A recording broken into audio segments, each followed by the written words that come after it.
Magandang araw po. Narito na po ang magiging lagay ng panahon ngayong araw ng Sabado, July 5, 2025.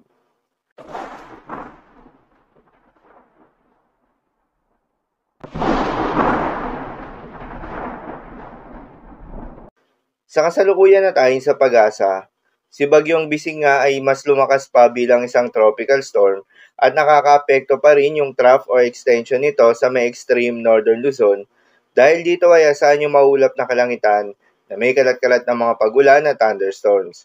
Habang nakakaapekto pa rin itong southwest monsoon o hanging habagat sa malaking bahagi ng ating bansa.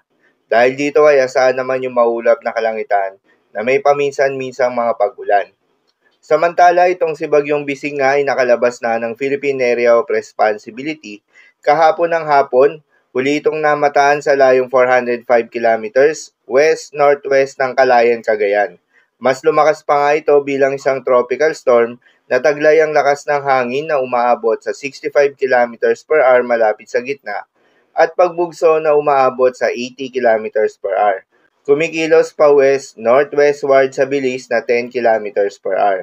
Dahil sa paglabas nito ng Philippine Area of Responsibility at bahagyang paglayo sa ating kalupaan, ay inalis na rin yung nakataas na tropical cyclone wind signal sa may northern at extreme northern Luzon.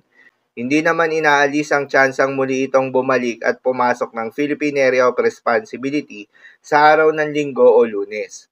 Para sa magiging development nito, patuloy lamang magantabay sa mga update na ating ilalabas at ng pag-asa. Para naman sa magiging lagay ng panahon ngayong araw ng Sabado, dahil nga sa epekto nitong trough or extension nitong si Bagyong Bising, asahan sa Ilocos Norte, Batanes at Babuyan Islands ang maulap na kalangitan na may kalat-kalat na mga pagulan at thunderstorms. Posible ang mga pagbaha o pagguho ng lupa due to moderate to heavy rains. Habang sa Ilocos Sur ay asahan naman yung paminsan-minsang mga pagulan na dulot nitong southwest monsoon. Posible rin na mapagbaha o pagguho ng lupa due to moderate to heavy rains. Habang sa Metro Manila at nalalabing bahagi pa ng Luzon, ay asahan naman yung maulap na kalangitan na may kalat-kalat na mga pagulan at thunderstorms na dulot pa rin ng southwest monsoon. Posible rin na mapagbaha o pagguho ng lupa due to moderate to at times heavy rains. Habang sa nalalabing bahagi pa ng ating bansa, ay asahan naman yung bahagyang maulap hanggang sa maulap na kalangitan na may kalat-kalat ang mga pagulan o thunderstorms na dulot pa rin ng southwest monsoon. Posible rin na mapagbaha o pagguho ng lupa during severe thunderstorms. At para naman sa magiging lagay ng mga dagat baybayin, ayon sa pag-asa ay wala tayong nakataas na gale warning sa anumang seaboards ng ating bansa, ngunit pinag-iingat yung mga papalaot ng mga kababayan nating mangingisda at yung may mga maliliit na sasakyang pandagat sa may seaboards ng extreme northern Luzon at western seaboards ng Luzon. Dahil inaasahan yung katamtaman hanggang sa malo na karagatan.